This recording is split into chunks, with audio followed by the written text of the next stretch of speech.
Hello and welcome to the Taylor Trades Options channel. Today I wanted to do a quick video on bull put spreads for smaller accounts and how I would go about approaching this. So I use the Market Chameleon bull put spread scanner and I'll be looking for a put spread that's going to be expiring in the next 30 to 60 days. I'd set the theoretical edge above 20% and a high win rate, probably around about the 80%, would be great.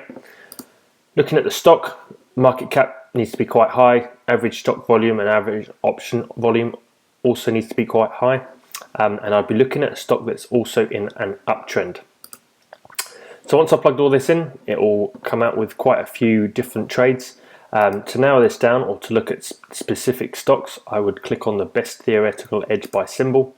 And that will give me a list of stocks. Now, depending on your own portfolio and what your preference is, this is where you do your own homework and you look into whatever it takes your fancy with regards to these different types of symbols.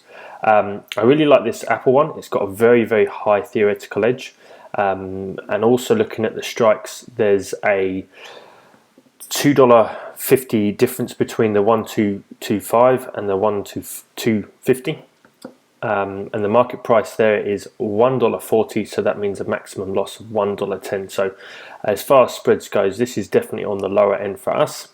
And now looking at it, because the delta is at 0.6, if I wanted to go a little bit lower with my delta or lower strike, what I could do is just untab this and just type in Apple itself, and it will give me up all the Apple trades that fit those parameters. And as you can see here, there's some lower deltas, this 11250 and the 1110, that's certainly a lot lower, and that's going at $62, and it's a 99% win rate, which would be very nice. Now, before I finally place the trade, one thing I do is look at the chart. I've got some of my own indicators here, and I just double check to make sure that the stock itself is not oversold or overbought. There's different ones here that I use, and you're more than welcome to Google these to get a bit more information. But when this goes into the sort of the 80 to 90 region, this would, for me, say that the Apple is overbought. It's not gospel. I just use it as a guide. As you can see here, it says overbought, but then it's trickled higher, and again it's triggered this indicator again. But what I do tend to look at is if it is overbought, I might just wait a day or two.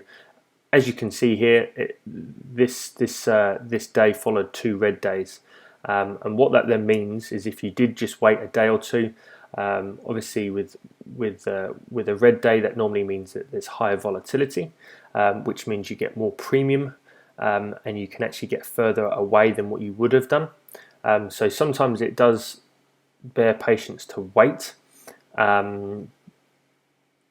Also, another thing I look out for is support and resistance lines.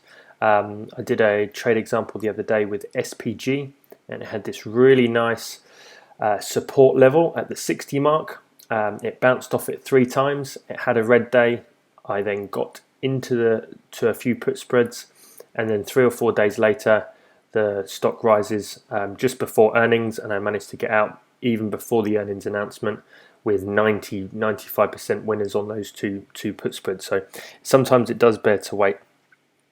With regards to taking profit, again, this is quite sort of subjective, but normally I take profits off between 50 to 75%. I sometimes set good to cancel orders, but really it just goes with what's happening with the stock.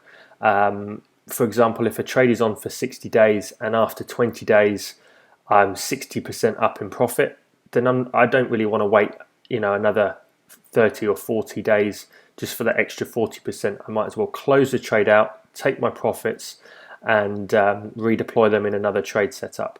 I mean, there's no hard and fast rule around it. It's just really whatever the flavor is. 3 days ago, I placed a put spread on Tesla, and as I speak now, the after hours market, Tesla has shot up 13%, and this trade expires on the 18th of December. So you know, my strike's at 400. It's gone absolutely bonkers in the after hours. So it's probably going to be a good solid profit tomorrow. I could just take that off. You know, why let things reverse on yourself? What I'd like to do is obviously take that off and then use it elsewhere and keep going and slowly then build up my account. So feel free to comment. If you found it useful, please like and subscribe, and I will see you in the next video.